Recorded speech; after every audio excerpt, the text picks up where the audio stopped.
Hello guys, আসসালামু আলাইকুম। অনেকদিন পর শানছি পানি ছাড়ছিলাম একদিন, তারপরে ছাড়া হয়েছে না। মানে সেদিনকে ছাড়ছিলাম গাঙ্গের মাঝে, মানে বীজ হাইরা বেশি হয়ে যা, মানে উঠে আইতারে না। ছোট বাচ্চা গাঙ্গ ছাড়লে ভিজা আইতারে না, লেগে আজকে অনেক গরম দিছে। গরমের মধ্যে আমি গাঙ্গনা ছাইরা বুদ্ধি একটা করলাম, কইরা হাইরা এটের মধ্যে দিয়ে হাইরা মোটর চালু করে দিছি। এই দেখুন ব্যক্তি সুন্দর করে গুছু করতেছে। অনেক গরম, গরমে লাগিয়ে হাই দেখুন ব্যক্তি আসার বাচ্চা টেয়া পানি দিয়ে হাইরা একদিন ছাড়ছি।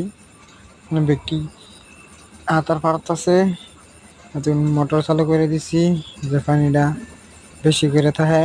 এই দেখুন ব্যক্তিরা টেয়া দিছি, দেওয়ার পরে দা অনেক সময় রাখছি, আর পরে দা পানিটা কমাইলছি, যে এখন অল্প শরীরটা হুগা করার ভিতরে ঢুকাইলাম, এলে গিয়ে করছি। আর এই দেখুন একটা বস্তু,